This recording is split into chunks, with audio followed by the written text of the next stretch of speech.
Welcome to the Politics Chicks podcast. I'm Monica Healy. And I'm Christy Branham. Today we are joined by Emily Roose and Megan Wynn from the Ely Community Response Team, a grassroots volunteer organization that sprang into action as devastating wildfires threatened the Boundary Waters and surrounding communities this summer. Many of our listeners know how much we love northern Minnesota. We recently welcomed Ingrid Lyons from Save the Boundary Waters to the podcast, and shortly afterwards, the fires began. Emily and Megan have been on the front lines helping their community respond, not just by organizing volunteers and supplies, but by reminding people that Ely's greatest strength has always been its people. Welcome to the Politics Chicks, ladies. We're so glad you're here. We're so happy to be here. Thanks for having us. Thanks for having us. Before we jump into things, why don't you each tell us just a little bit about yourselves and what you do in Ely before the Ely Community Response sprang into action? Yeah, so my name is Megan Wynn. I moved to Ely about 4 years ago. I've been the creative content manager for the campaign to save the Boundary Waters for about just coming up on 10 years. So I've been really invested in the Boundary Waters and just the local economy and just how can we have this place thrive and be a place that people want to visit, want to live. And I'm also involved with some of the arts here in Ely. We've got a great art scene, and I'm just really stoked about this work. How about you, Emily? Yeah, so I moved up to Ely in 2021 and have been working in economic development for the region. And I also have been serving as an Ely City Council member, and I'm running for mayor. How did we not know that going into this? That's amazing. I did not know that. So we should keep our eyes on you then, because that's the pipeline for state and then federal office. We'll make sure to keep an eye on you and see how things are going for you as you rise up in Minnesota politics. That's exciting. I appreciate it. Hopefully there's a rise. We'll see. So both of you are on the ground in Ely. You are immersed in the community. Christy and I are metro people, in the Twin Cities. And across the country, people were affected by the smoke from both the Boundary Water fires and the Canadian wildfires. But you were right in the thick of it. So tell us first of all, how did the fires start and what did things look like in those early days? Yeah, so fires initially sparked from a large lightning storm around July 6th. So right after 4th of July, which is kind of our peak time in the area for tourism. And in the initial days, the fires started as small spot fires. So for a lot of us who live near forests, we all like to download the Watch Duty app and kind of keep an eye on the status of these fires. So the initial days, they're kind of just little small spots all across the wilderness and Superior National Forest. And then about a week later, it hit almost 100 degrees for the first time in a long time. And with that heat and just really intense winds that we had for 2 days, those fires just exploded in size. So it became a little bit more of an urgent situation, and the threat escalated more. Evacuations started. And then, of course, that big plume of smoke that you see in a lot of photos just kind of settled across the landscape. If you live on a lake or like to visit some of our lakes, you couldn't even see some of the islands or shorelines across. It was just so dense and had to wear masks around town. So it was really kind of a scary situation in that first week. And you guys are on the ground up there, right? So you are experiencing this firsthand. And there are multiple factors that played into this, right? It was the heat, the drought.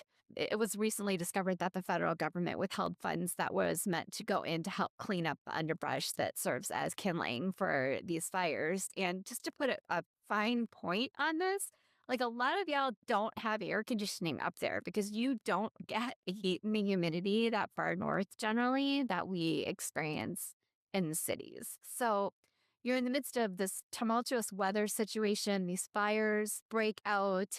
You're in the middle of a drought. And the Ely Community Response Team just seemed to come together almost overnight.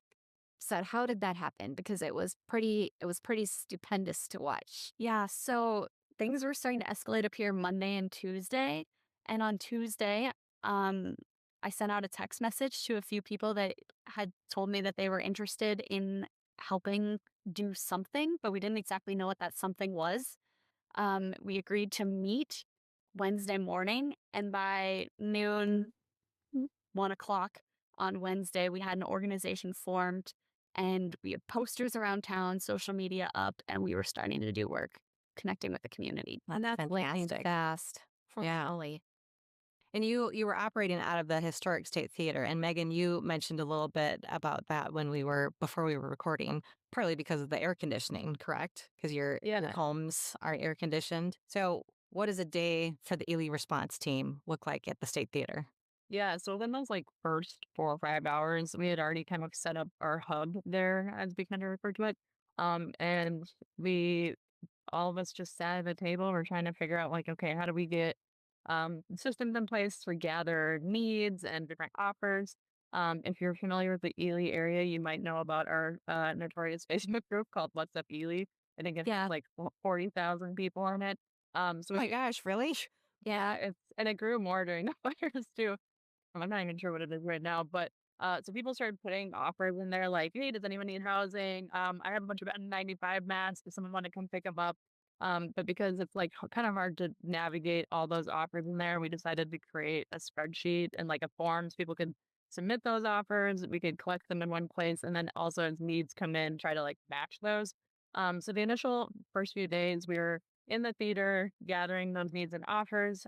We were able to secure some N95 masks that people can pick up while it was super smoky.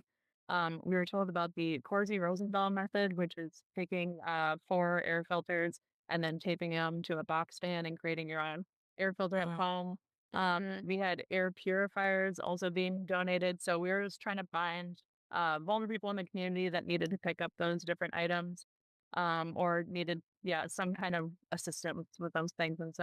And also with the state theater, we're so thankful that they offered gasoline stamps, but they did have air conditioning and air filtration. So people needed a place to just go and hang out and talk to somebody if they were having like intense feelings or just needed to connect with people. It was also a space where people could just hang out and connect and be in community. So It was a time of intense duress, you know, for a good part of the state. I mean, I know that clearly not to the extent that you guys were experiencing at Ground Zero, right? But I know that we were experiencing air quality issues to the point where, like, we have visibility on the highway was impaired in the city of Minneapolis. It smelled like a campfire. Every time you open the door, my dogs would go outside and come back in and smell like a campfire. And, you know, as someone who deals with chronic conditions myself, how many hundreds of miles away I had a flare of my conditions in response to that. So I can only imagine like you said, the vulnerable people in your community who experienced duress and health issues as a result of this. So you guys are helping these people. And then there are stories of volunteers stepping up and the fundraising efforts and all that. So why don't you talk about that? Because this is the epitome of neighborism. This is the epitome of neighboring. This is stepping up and looking past what you and your neighbor may believe in many different areas of their life, but realizing that if you're going to make it through this, you're going to make it through this together. Correct? Yeah. So there were so many people who offered to do so many great things. And there were campaigns, and many of our local organizations received lots of donations, which is good because they also had downturn in activity during this time. But one thing we did notice is that there were many more offers and people wanting to help and be really good neighbors than there were actually needs out there. So there were a lot of Mm. people that were displaced, but they had places to go and had that all lined up. There were a few needs that came in, but most of the time there was just an outpouring of people offering to help, which was really inspiring. But when that's not channeled into a good way, sometimes that can overwhelm those they're trying to help. Okay, I just have to brag about Minnesota a little bit here because what we saw during Operation Metro Surge and the response to that, and Christy already alluded to neighborism and neighboring, and now the response to the fires up north. Go Minnesota! So proud of our home state. So am And I. with the fire, you had fire departments from all over converging on the area, and you had some fundraising efforts for that. You want to talk a little bit about that? yeah, so so I'll also just put this out there because it's good for people to know. So the Forest Service itself actually cannot take donations or free things or like certain amounts of help. So that was like a lot of people's impulses to bring them Gatorade and bring them water and bring them snacks and making sure they're taken care of. But like the Forest Service itself takes good care of their own, for lack of a better way to say it. But There are a lot of other contracted groups that come with the Forest Service or local fire departments, and they don't quite get the same support. So one of the fundraisers that we decided to do with them asking for support was for the Fall Lake Morse Fire Department. And so we were initially just going to try to raise $10,000 in 3 days, and we raised 20,000 at 12 hours. And the next morning, and it was like, wow, yeah, it was amazing. So they're actually going to use that money to buy new Nomex, which is like kind of the fire retardant shirts that they wear, and other gear and stuff like that. So they're able to be more prepared to go fight fires. And there's like a few other contracted groups that we were able to help find housing for, or I think we even found a mechanic for somebody. There was a guy who was stranded here who needed a truck, and then we were able to help him get that. So we did provide support to the firefighters that needed it, or yeah, just needed access to a resource or a list. So we were able to send like a list of hotels and things like that. And yeah, it was amazing just to see the gratefulness of the firefighters also for having us be like a little bit of a hub for communication, if you will. Emily's ready to chime in. Yeah. Yeah. So one of the big things that we noticed as we were getting our needs in on that form was that the local fire departments that were coming in and were not the local, the contracted fire departments that were coming in didn't really have logistics departments themselves. And so it was really hard for them to navigate that. And so we were able, with our local knowledge, to help navigate some of those logistics, especially since there wasn't a ton of options available for them. And we happened to know people that could make it work. So we used our local knowledge to help them with their logistics. Yeah, I was telling people like it's nice to know a guy or nice to know a gal, and our group of volunteers knows a lot of guys and gals, so it's helpful just to be that connected to your community. Well, let's talk about that for a second because Ely is a very special place. I mean, I've been there countless times.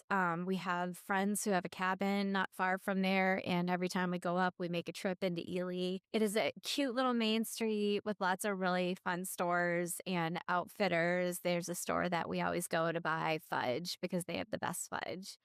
Um, but let's talk about that for a second because this is an amazing place to live, not just during the tourism season, but year round. And it's a very close knit community. So why don't we talk about that? Because that was key behind this response. And what you said, yeah, I know a gal, he knows a guy. Like that really kind of played a big part in how you were able to pull this all together so quickly, correct? Absolutely. Yeah, our community is very tight knit, and we kind of joke like that, like Confield would stay for the community because like we have so much going on every day of the week, especially in the off season.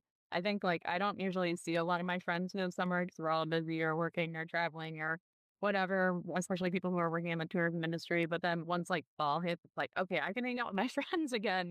Yeah. We're going to trivia Thursdays at the boathouse or history happy hour, or there's like a few kind of like staple events that happen either weekly or monthly that people always kind of show up for. And so, yeah, you really can walk into a restaurant and know 5 people there, or go to an open mic night and just see the people that you want to see week to week who are into the same things that you are. So, and Emily can speak to this too, because she's kind of been like a facilitator of here's what the schedule is, here's what's going on in town. And she's like a good community member that can kind of hold some of those events together and things like that.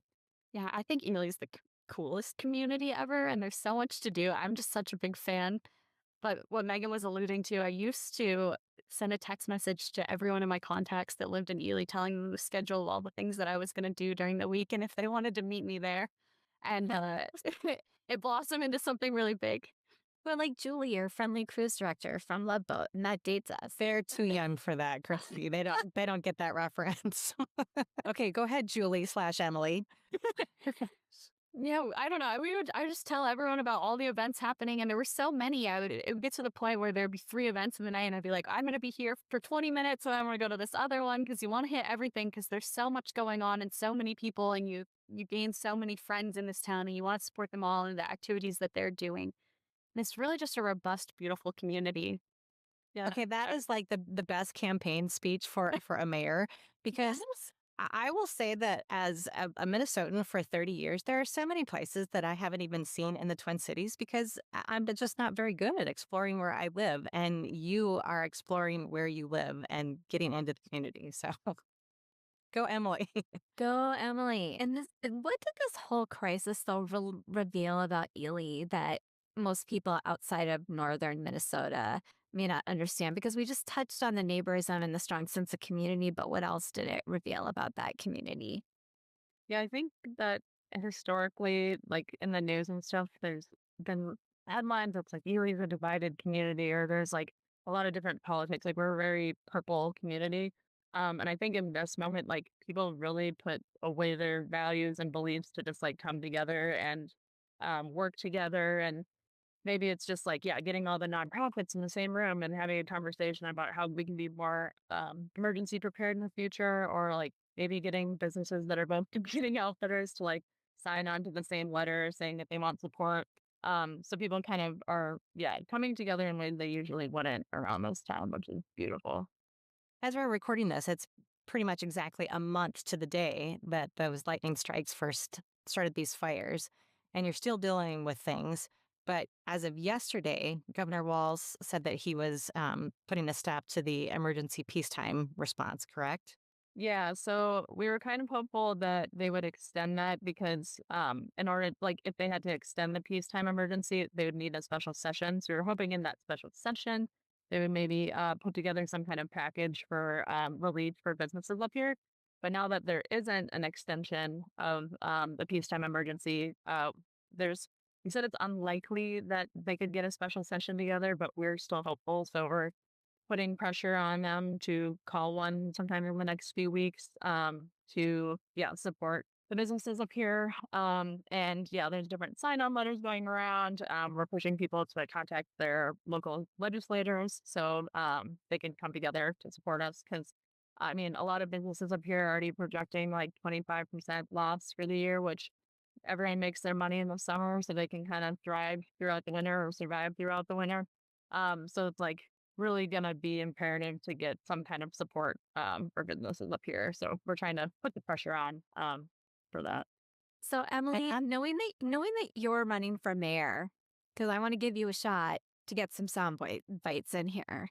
So, knowing that you're running for mayor, if you're elected to be mayor, what is your plan for preparedness and for going forward to address these issues that just arose so quickly? Like you guys obviously identified shortcomings in the whole system, right, of prevention and preparedness. So, if you were mayor, what's your game plan?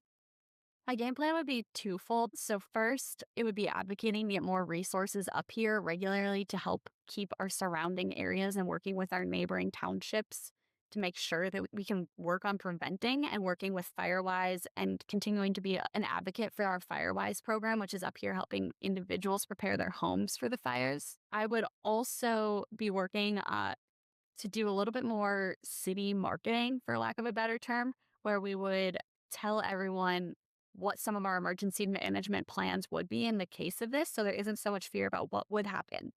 So we never released out to the public what would happen if Ely was evacuated. And my plan would be to try to make some of that more known so people would know what those evacuations would look like if it were ever to happen to us again in the future. And we could even start preparing every year for that.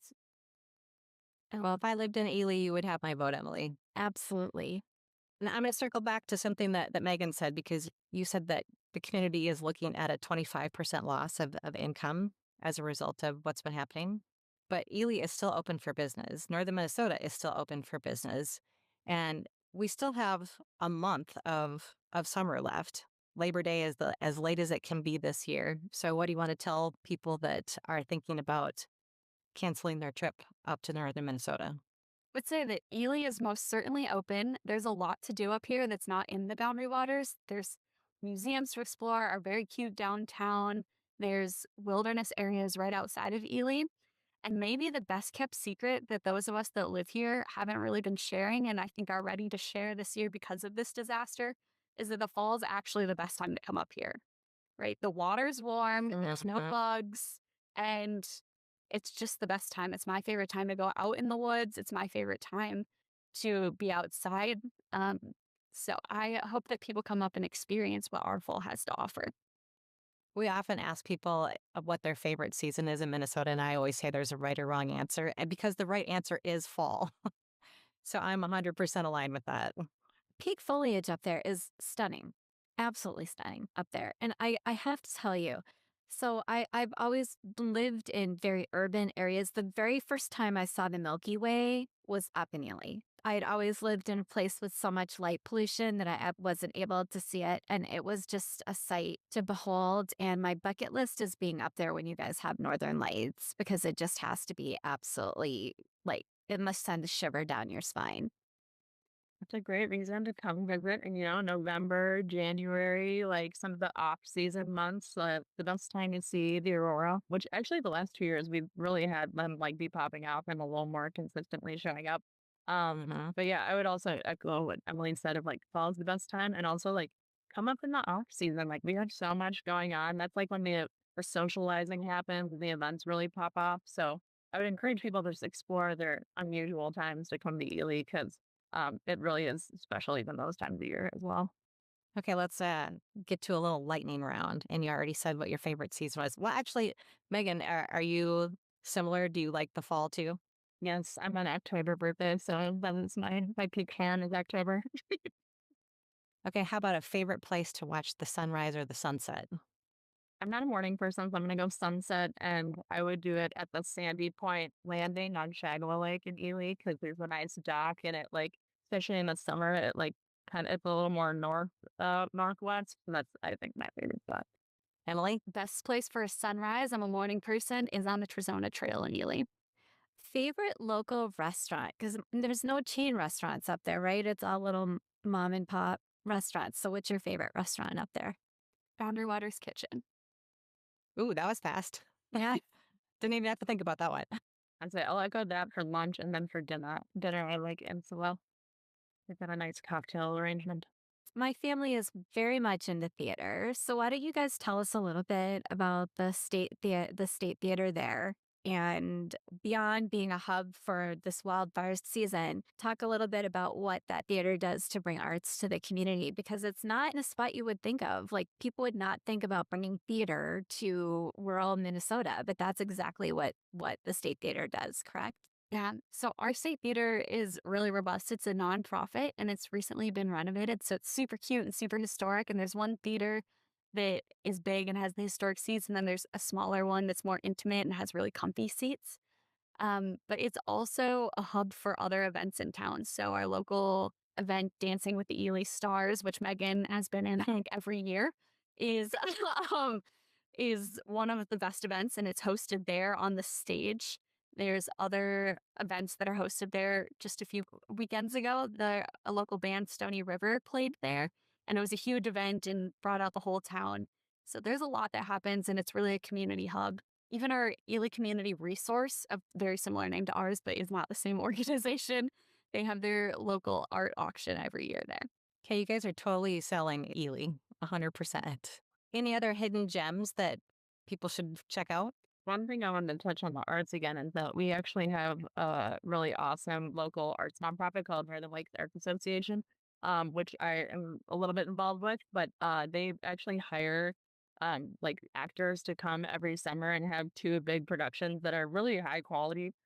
So they did Jesus Christ Superstar in Oklahoma this summer, and I had like family in town who went and saw it and were like, wow, for a small town, like that's so great. So we also do have a pretty strong arts community up here as well. But I would say our non-outdoors experiences are also that's kind of our hidden gem is like our arts and some of our like museums and like cultural experiences are really awesome. So that's also worth checking out. Another hidden gem is the Ely Folk School, where I'm actually doing this podcast out of, but they have local classes by local artists that teach people how to do folk arts. And it's a really beautiful place as well. Let's talk about that for a second because that is something that maybe people don't know about. That's things like weaving and things that are like part of that are culturally types of art forms and crafting that is traditionally either American or brought over by immigrants, correct? I am a big fan of folk art. So folk school has so many cool classes. They do basket weaving with pine needles, and they do poetry classes and watercolor classes.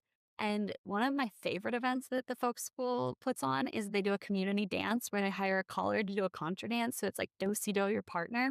And I'm actually learning how to be a caller for that. So I think we do them 4 times a year, and I think they're the most charming thing that you could do in Ely.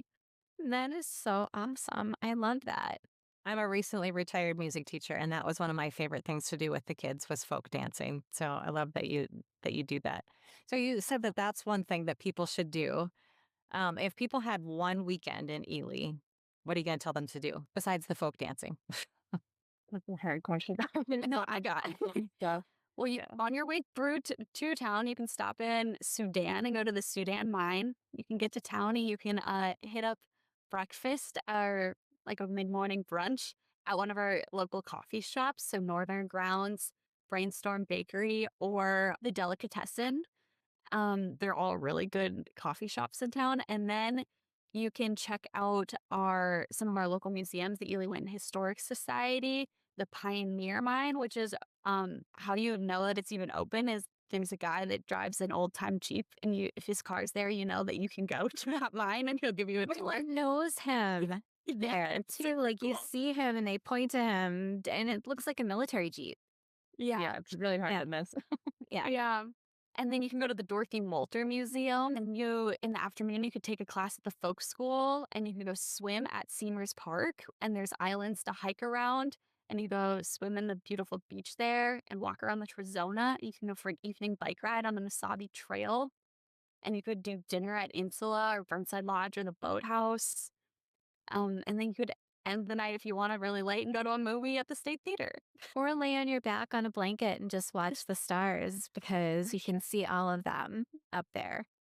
Well, you guys have done a great job of selling Ely and sharing with our listeners what the community is about and what the response team has done.